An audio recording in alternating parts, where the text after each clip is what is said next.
रात के ठीक 10 बज चुके थे। लखनऊ की सर्द हवा खिड़कियों से अंदर सरक रही थी। बाहर बारिश की बूंदें छत पर, पेड़ों पर, गली की ईंटों पर टप टप गिर रही थी। घर में सन्नाटा था। सिर्फ छत का पुराना पंखा धीमे धीमे घूम रहा था और फ्रिज की हल्की सी हम की आवाज आ रही थी। बेटा, यानी बाबू, ऑफिस से बोला था कि आज लेट आएगा। कोई मीटिंग है, कोई क्लाइंट आया है। रात 12 से 1 बजे तक तो वो आएगा नहीं। रिया किचन में खड़ी थी, सफेद सलवार कमीज पहने, बाल खुले, हल्का सा मेकअप, हाथों में गर्मा गर्म दूध का कप लिए वो ड्राइंग रूम की तरफ बढ़ी। ससुर जी रामेश्वर प्रसाद सोफे पर बैठे थे, कंबल ओढ़े। टीवी पर कोई पुरानी हिंदी की फिल्म चल रही थी, अमिताभ बच्चन वाली, पर उनकी नजरें स्क्रीन पर नहीं थी, किचन के दरवाजे पर टिकी थी। रिया ने कप आगे बढ़ाया। ससुर जी, लीजिए, आज ठंड बहुत ज्यादा है, गर्म दूध पी लीजिए, गला भी गर्म रहेगा। रामेश्वरम ने कप लिया। उंगलियां जानबूझकर रिया के नरम हाथों पर रुक गई। थोड़ी देर तक वही रही, फिर धीमे से बोले, बेटी, तेरे हाथ तो बर्फ जैसे ठंडे हैं, अंदर तक ठंड घुस गई लगती है। रिया ने हल्के से मुस्कुराकर कहा, हाँ जी, बाहर बारिश हो रही है ना, सर्दी बहुत लग रही है। रामेश्वरम ने कंबल थोड़ा सा खींचा और सोफे की तरफ इशारा किया, आजा, यहाँ बैठ जा थोड़ी देर, कंबल के अंदर थोड़ी गर्मी मिलेगी, अकेले बैठे बैठे मैं बोर हो रहा हूँ। रिया ने थोड़ी झिझक दिखाई, फिर धीरे से सोफे के एक कोने पर बैठ गई। रामेश्वरम ने कंबल दोनों के पैरों पर फैला दिया। अब दोनों के पैर कंबल के नीचे बिल्कुल चिपके हुए थे। रिया के पैर ठंड थे, ससुर जी के पैर गर्म। कुछ पल खामोशी में बीतते गए। टीवी पर अमिताभ अपनी आवाज में गा रहा था, चुरा लिया है तुमने जो दिल को। रामेश्वरम ने धीमी आवाज में कहा, रिया ने, यह कंबल कितना छोटा है ना, पूरा ढक भी नहीं पा रहा, थोड़ा एडजस्ट करना पड़ेगा। रिया ने नजरें झुकाकर बोला, तो आप ही कर लीजिए ना, मैं क्या करूं? रामेश्वरम ने हल्की सी गंदी हंसी में बोला, अरे मैं तो कर ही लूंगा बेटी, देख नहीं रही? उन्होंने कंबल के अंदर हाथ डाला, पहले रिया के पैरों पर रखा, बस रखा ही था, फिर धीरे धीरे रगड़ने लगे। रिया का सांस थोड़ा तेज हो गया। वो धीमे से बोली, ससुर जी, ये क्या कर रहे हो आप? रामेश्वर मासूम बनकर बोले, अरे बस, पैर ठंड है ना, उन्हें थोड़ी सी सेक दे रहा हूँ। बहू हो तुम मेरी, इतना तो फर्ज बनता है ना। रिया ने कुछ नहीं कहा, धीरे से अपने पैर थोड़े और अंदर ढकेल दिए। अब ससुर जी की उंगलियां उनके पैरों के बीच वाली नरम जगह पर धीरे धीरे घूम रही थी, जैसे कोई छोटी सी शरारत। रामेश्वरम ने फिर कहा, बेटी, तू कितनी गर्म है, जैसे कोई जलता सा चूल्हा अंदर हो। मैं तो सोच रहा था कि इस आग को अंदर चूल्हे को हाथ लगाकर देख लूं, कितनी तेज जलती है यह। रिया का चेहरा लाल हो गया। उसने सिर्फ इतना कहा, आप भी ना कितनी बुरी बुरी बातें करते हो। रामेश्वरम ने धीरे से जवाब दिया, बुरी बातें दिल से निकलती है बेटी, और जो दिल से चाहता है वो जुबान पर आ ही जाता है, चाहे कितना भी छुपाओ। अब कंबल के नीचे हरकतें बढ़ने लगी। रिया का हाथ धीरे धीरे ससुर जी की जांघ पर आ गया, बस रख दिया, हिलाया नहीं, पर उंगलियां हल्के हल्के दबा रही थी। रामेश्वरम ने आंखें बंद कर ली और बोले, बस यह थोड़ी देर ऐसे ही, कोई काम नहीं, बस यह गर्मी महसूस करते रहे। रात अभी बहुत लंबी है। फिल्म अब बारिश का सीन आ गया था। हीरो हीरोइन को भिगा रहे थे। रिया ने धीमे से कहा, ससुर जी, फिल्म में तो हीरो हीरोइन अपनी हीरोइन को भिगाने से बचाता है, आप तो मुझे और ही भिगाने दे रहे हो। रामेश्वरम ने मुस्कुराते हुए कहा, अरे बेटी, बारिश में भीगना भी तो मजा ही है, और यह बारिश तो अंदर की है, बाहर वाली बारिश से कहीं गुना ज्यादा गर्म। और गीली। समय बीतता गया। रात के 11:30 हो चुके थे। अब कंबल के नीचे हाथ सिर्फ पैरों तक नहीं रुके थे। रामेश्वरम की उंगलियां धीरे धीरे रिया के जांघों की तरफ बढ़ रही थी। रिया ने विरोध नहीं किया, बस सांसें तेज हो गई। रिया ने धीमे से पूछा, ससुर जी, अगर बाबू आ गए तो? रामेश्वरम ने आंखें खोली और बोले, तो क्या, हम तो बस कंबल ओढ़े टीवी देख रहे हैं। कुछ गलत थोड़ा है? रिया हंस पड़ी, हल्की सी शर्माती हुई हंसी। आपकी यह बातें अभी कितनी खतरनाक है?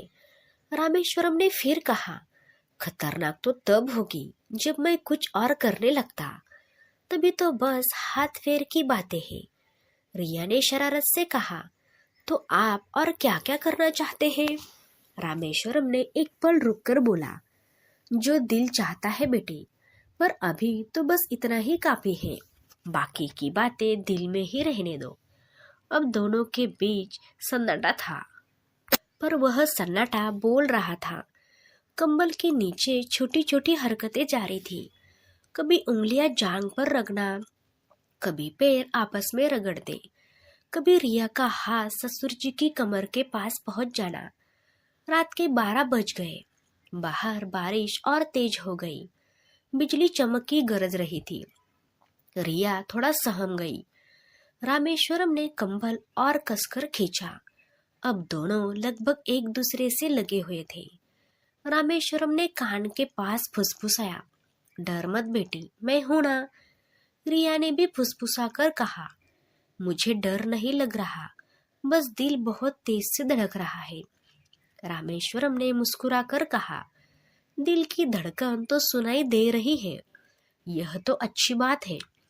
फिर दोनों चुप हो गए। कंबल के नीचे अब हाथ और ज्यादा नीचे जा रहे थे, पर कुछ भी खुलकर नहीं। सब इशारों में, सब चुपके से, सब गंदे गजर प्यार अंदाज में। रात के 1 बज गए। बाहर गाड़ी की आवाज आई। बाबू आ गया। दोनों ने फटाफट कंबल ठीक किया, टीवी की आवाज बढ़ा दी। रिया उठकर किचन की तरफ चली गई। रामेश्वरम सोफे पर ऐसे ही बैठे जैसे कुछ हुआ ही नहीं हो। बाबू अंदर आया, थका हारा। अरे वाह, दोनों जगह हो? रामेश्वरम बोले, हाँ बेटा, थोड़ी देर टीवी देख रहे थे, तू आ गया, अच्छा हुआ। रिया किचन से बोली, बाबू गर्मा गर्म दूध लाओ। बाबू ने हंसकर कहा, नहीं, बस सोने जाऊंगा, बहुत थक गया हूँ। वो सुधा बेडरूम में गया, मैं चला गया। रिया वापस आई, रामेश्वरम की तरफ देखा। दोनों की नजरें मिली। दोनों के चेहरे पर वही शरारत भरी मुस्कान थी, वो मुस्कान जो सिर्फ दोनों समझ सकते थे। रामेश्वरम ने धीमे से कहा, कल रात फिर आएगी ना? रिया ने शर्माकर सिर हिलाया हल्का सा, और फिर दोनों अपने अपने कमरे में चले गए। पर दोनों जानते थे, यह रात खत्म नहीं हुई, यह तो बस शुरुआत थी, और बाकी की रातें अभी बहुत लंबी थी। बाबू ससुर जी की चुपी चुपी वाली लंबी रातें, बाकी की रातें अभी बहुत लंबी है। जारी असली रात बारिश थम चुकी थी, लेकिन हवा में अभी भी वो ठंडक बाकी थी जो हड्डियों तक उतर जाती है। बाबू आज भी बोला था, कल सुबह जल्दी मीटिंग है, रात को देर से आऊंगा।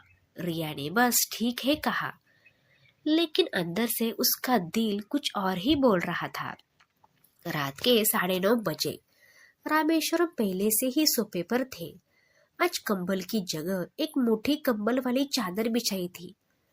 टीवी पर कोई पुरानी सी भोजपुरी फिल्म चल रही थी, वह वाली फिल्म जिसमें हीरोइन बार बार ससुर जी की कहकर शर्माती है। रिया किचन से आई। आज नीली सलवार कमीज, दुपट्टा कंधे पर लटका हुआ, हाथ में 2 कप गरम अदरक वाली चाय। ससुर जी चाय। रामेश्वरम ने कप लिया। इस बार उंगलियां ने पूरा हाथ रिया के हाथ पर रख दिया। बेटी, आज फिर ठंड लग रही है।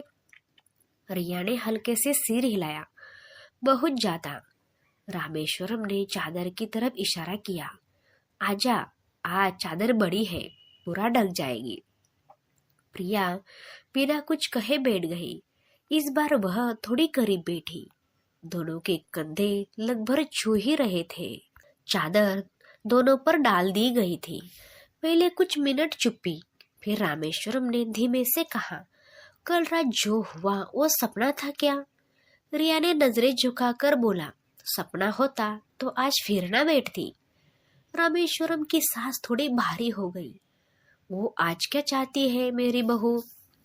रिया ने पहली बार सीधे उसकी आंखों में देखा, वही जो कल रात आप चाह रहे थे, पर आज थोड़ा और। रामेश्वरम मुस्कुराए। वो मुस्कान अब मासूम नहीं थी, अब उसमें वो आग थी जो कल रात सिर्फ जल रही थी। आज वो भड़कने वाली थी। चादर के नीचे हाथ फिर से जलने लगे। इस बार रामेश्वरम की उंगलियां सीधे रिया के जांघों पर धीरे धीरे ऊपर की तरफ। रिया ने पैर थोड़े फैलाए, विरोध नहीं किया बल्कि इजाजत। रिया ने फुसफुसाया, ससुर जी अगर कोई देख ले तो? रामेश्वरम ने कान के पास में मुंह लगाकर कहा, कौन देखेगा? बाबू तो सुबह तक नहीं आएगा और पड़ोस वाले सो चुके हैं, बस तू और मैं और यह चादर। अब रामेश्वरम का हाथ रिया की कमर पर, फिर पीठ पर, धीरे धीरे कमर के नीचे की तरफ। प्रिया की सांसें तेज हो रही थी, खुद ही अब हाथ बढ़ा रही थी।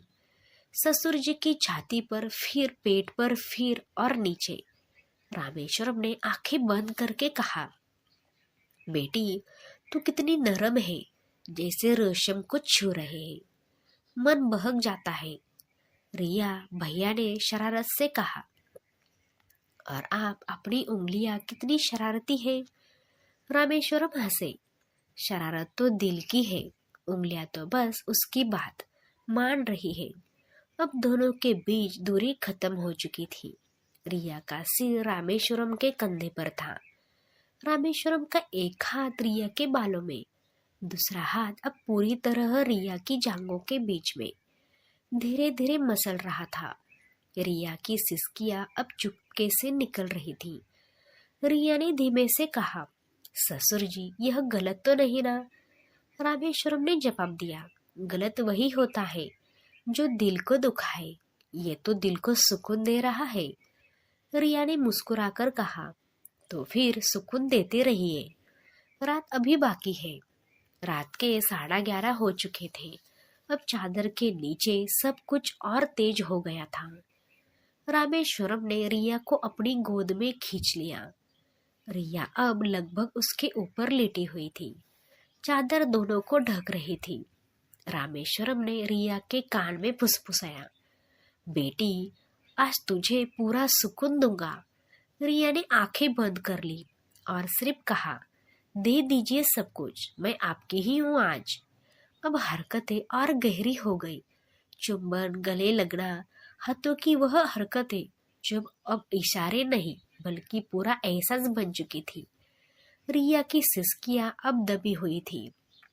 रामेश्वरम की सांसें बाहरी। रात के 15 मिनट तक बाबू की गाड़ी की आवाज आई। दोनों ने फटाफट खुद को संभाला, चादर ठीक की। रिया किचन में भागी। रामेश्वरम सोफे पर बैठे जैसे टीवी देख रहे हो। बाबू अंदर आया। अरे वाह, फिर से जगे हो दोनों। रामेश्वरम बोले, हाँ बेटा, नींद नहीं आ रही थी। रिया किचन से बोली, चाय बनाऊं? बाबू ने थक कर कहा, नहीं बस सो जाऊंगा। वो बेडरूम में चला गया। रिया वापस आई, रामेश्वरम की तरफ देखा। दोनों की नजरें मिली। रामेश्वरम ने धीमे से कहा, कल फिर? रिया ने शर्म कर कहा, लेकिन पक्के लिहाज में। कहा, कल नहीं परसों भी, और आने वाली हर रात। रामेश्वरम ने मुस्कुराकर सिर हिलाया।